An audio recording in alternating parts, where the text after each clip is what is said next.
Hi mga accessibilities! Welcome back to my YouTube channel.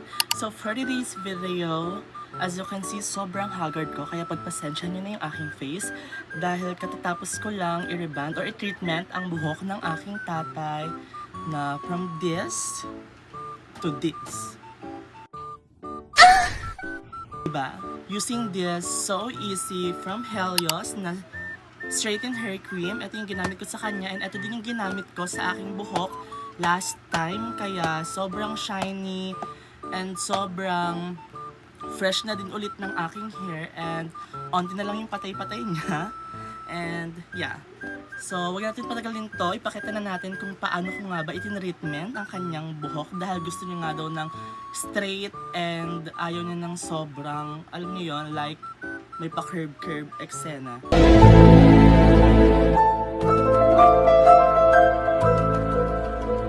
Gouch. So huwag natin patagalin to without further ado, let's jump to the video!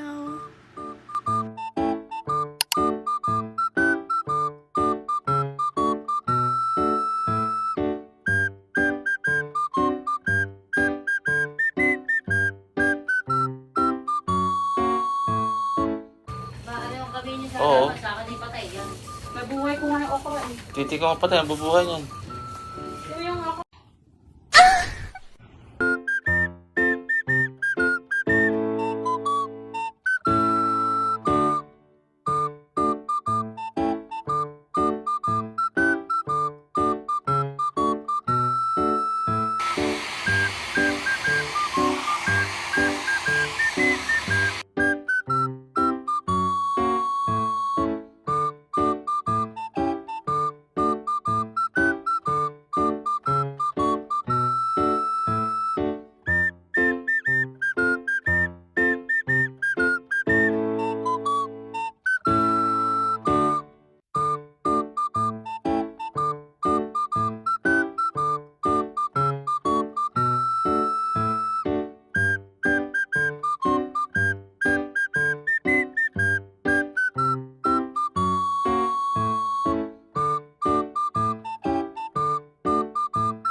A few moments later.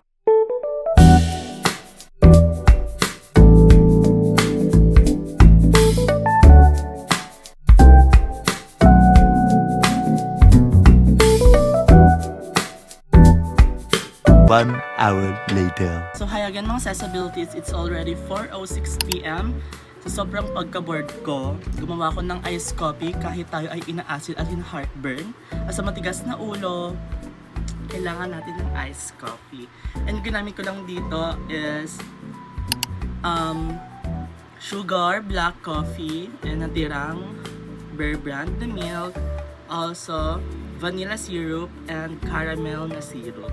So ayan, iti-taste test natin siya. Kukuha lang ako ng kutsara and kasi wala akong straw. Naubos lang ang aking straw kakagawa nga ng mga ganito. And yeah. So nakalimutan ko pala kanina i-film yung paggagawa ko ng iced coffee na to. Kaya sayang at hindi nyo nakita ang paggagawa ng aking ganito. And ayan, tikman na natin.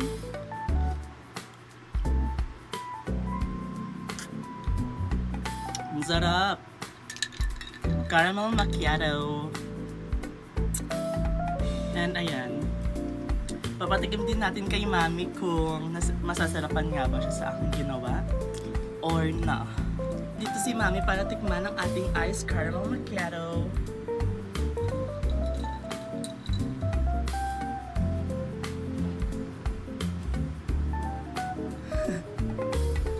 Hala, OA siya guys.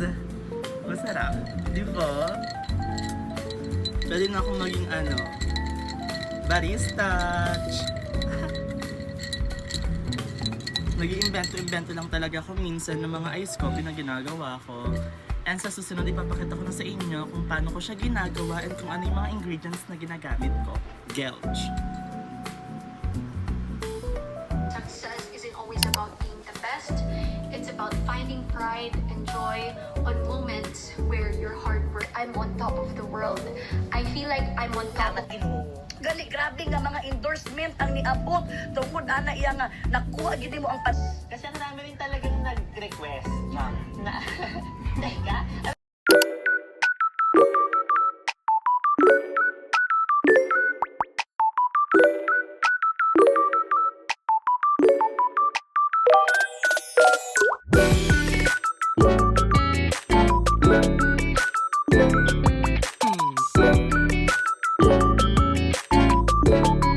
taste test na natin. So, ayan, nilagyan ko lang siya ng birch tree na milk, also ng coffee, and ng ice cube. Kasi ginawa na namin ito ng aking boyfriend, and sarapan ako. That's why, gantong version na din yung ginawa ko ngayon. Normally kasi, milk lang yung nilalagay, then sugar, then yung sa kanya is nilagyan niya pa ng coffee. Ayan, tikman na natin.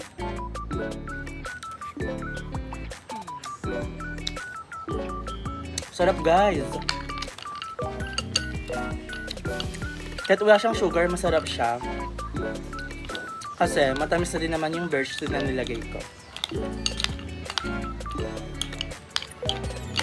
So hi again mga Sasabilities, it's already 9:13 PM and ayan, sobrang lakas ng ulan kung naririnig nyo naman. And supposedly, dapat ay mag-video ako habang nagluluto ng ulam for our dinner. Pero hindi ko na tinuloy dahil sobrang lakas ng ulan kung naririnig nyo naman. And ayan, hindi tuloy tayo nakapag-video na naman ba kung ano ang gagawin natin, kung ano ang lulutuin natin. Guilch. Pero syempre, isi-share ko pa rin sa inyo later kung ano nga ba yung niluto ko kapag kakain na kami. And ayan, while waiting sa aking boyfriend dahil pupunta nga siya, maglalagay muna ako ng plaster lashes para fresh pa din kahit nasa bahay since bakasyon nga, ayan, wala tayo masyadong ganap and more on makeup lang sa aking mga clients, kailangan pa din maganda tayo dahil. So ayan, I'm gonna be using this plaster lashes na glueless. So ayan, sa TikTok lang siya mabibili and click my yellow basket. So, syempre, glueless nga, hindi na kailangan ng glue. Kahit ikabit mo na lang siya dito, directly sa inyong mga lashes, ay didikit na siya. Pero ako, this time, ay gagamit ako ng glue.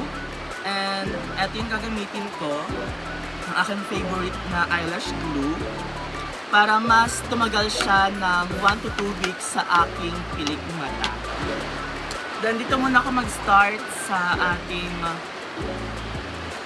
outer part ng ating eyes.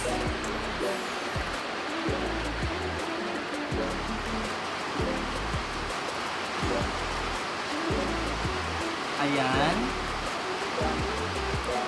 Later, ibabakit ako sa inyo kapag natapos ko na. Madali lang naman siya gawin dahil may mga tutorial naman na makikita sa TikTok. And, ayan. Soon, gagawa tayo ng mga tutorial ulit ng makeup para naman, syempre, di ba, may maikontent tayo and hindi tayo mawala sa pagbablog. Gosh.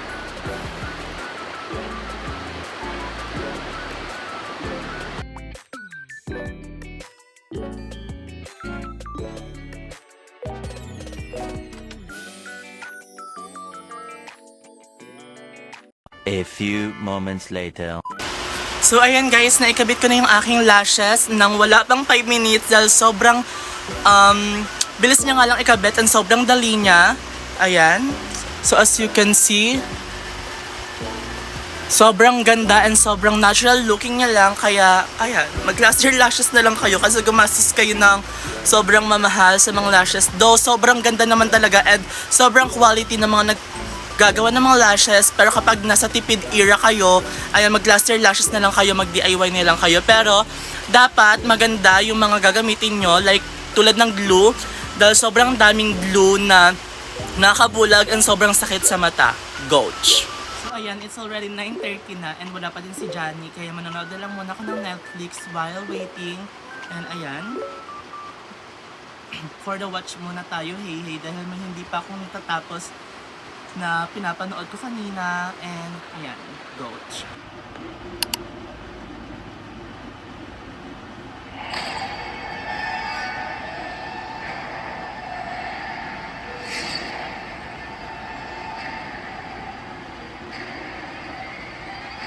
1 hour later.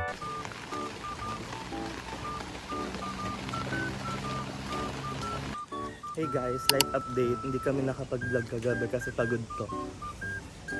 Ayun, hatid ko na siya ngayon. Pauwi na. Hindi ka pa na... Mag-hi ka muna naman. Hi, buhay.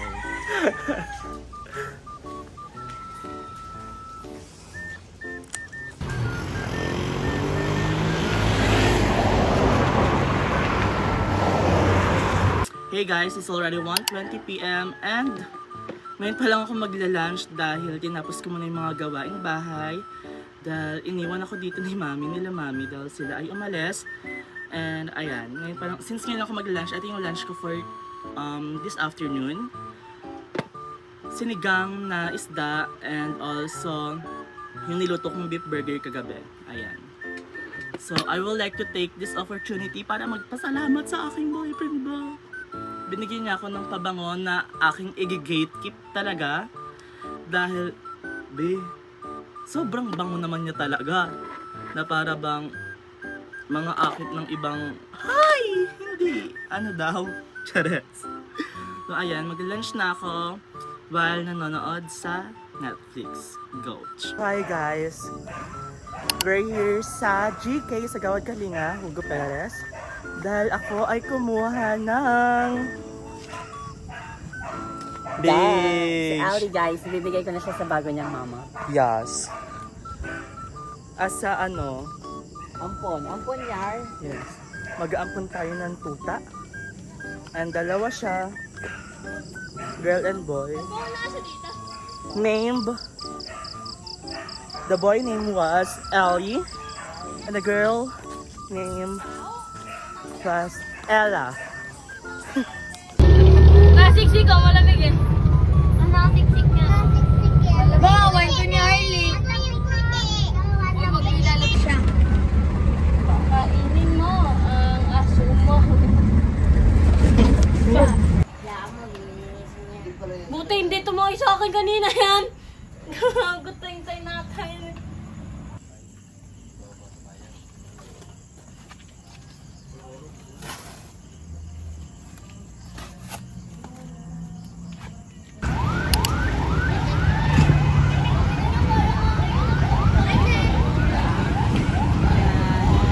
Say hi to my vlog, late girl.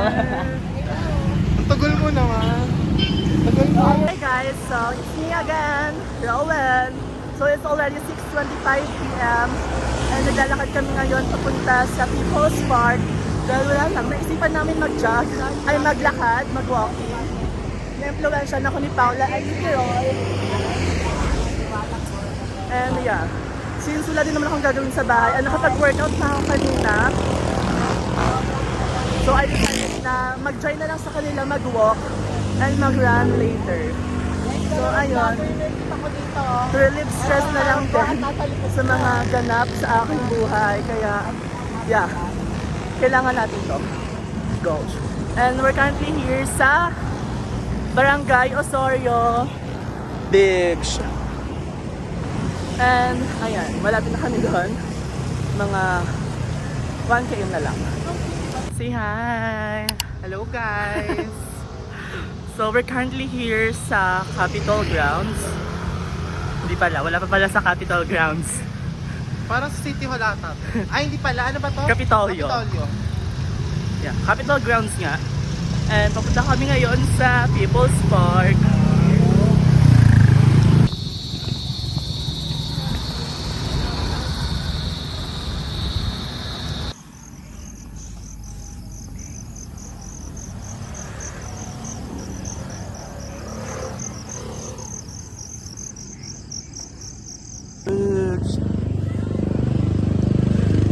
Nakailang laps na kami and walk here.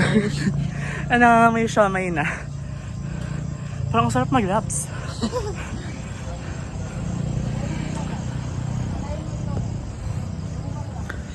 Big. Walang lighting. Ayan, pahinga kami. Since naka 6 na laps na ako, then 5 laps siya. Pero siya sobrang lala na kasi kanina pa siya naglalakad.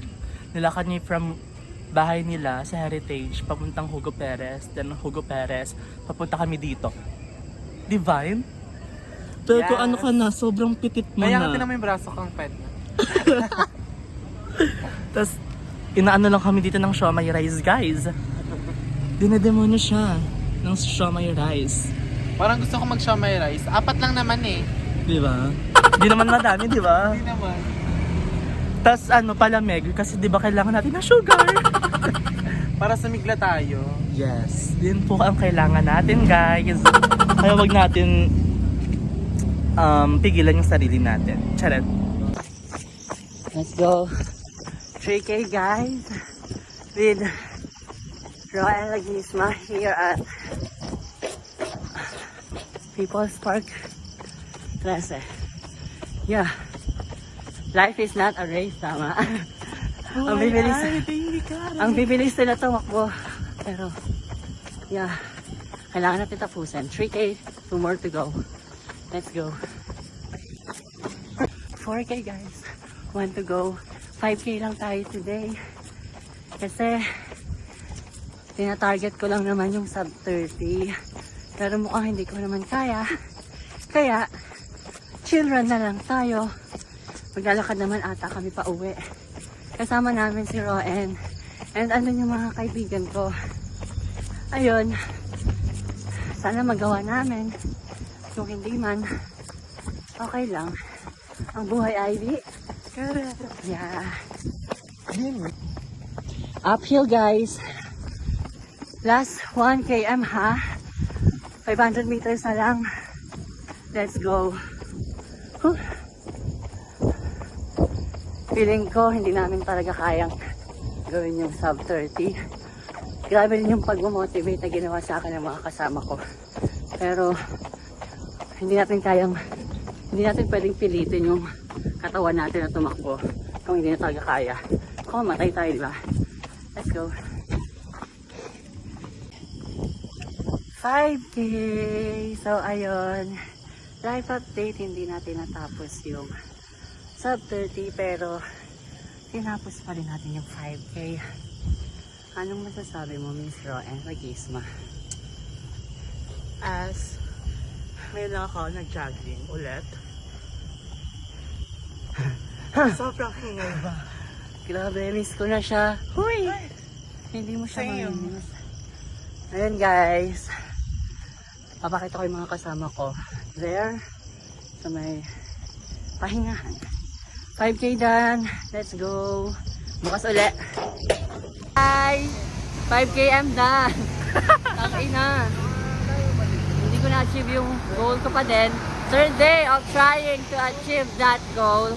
But still, ang ina. With vape to guys. With vape. Di pa din siya enough, guys. Di pa rin enough yung effort ko. So we're currently here na ulit. We're currently here na ulit sa saan to? Nag-aaway siya, guys! Nag-aaway siya. Hi mga sis, it's already 10:20 PM na. And ayan, nakaligo at nakaayos na ulit tayo. Dahil kanina ay nag-walking and nag-jogging kami. Nakikita naman sa recent video. And ayan, sobrang pagod ng tao na to ngayon. Sobrang sakit sa legs ba? Kasi ngayon lang ulit ako tumakbo. And nag-walk ng sobrang layo. Yan. Nanibago ang tao na to. Pero goods naman. Kasi nakasama ko sila Pao and si Terol. Also, napagpawisan talaga ako ng sobra. Ayun nga lang, nabasa din kami sa ulan dahil umulan kanina. Papakita ko na yung clip dyan later. And ayan, nakakain na din ako. And papatiin ko ng buhok ko para makapagpahinga na din. And yeah, sobrang di na fresh. Ayan, as you can see guys, magkakaroon ako ng pimple dahil sa sobrang uso kanina ng mga truck, ayan, and also ng mga ibang sasakyan, naghalo-halo na, kaya naman sobrang sakit di. Magkaka-pimple na naman ako. And as you can see, ayan. Parang patubo na siya. Coach. Balikan ko na lang kayo later. Or bukas, kung may gagawin man tayo. Pero, tomorrow is baka mag-jogging ulit kami. Or walk. And, yeah. Update na lang.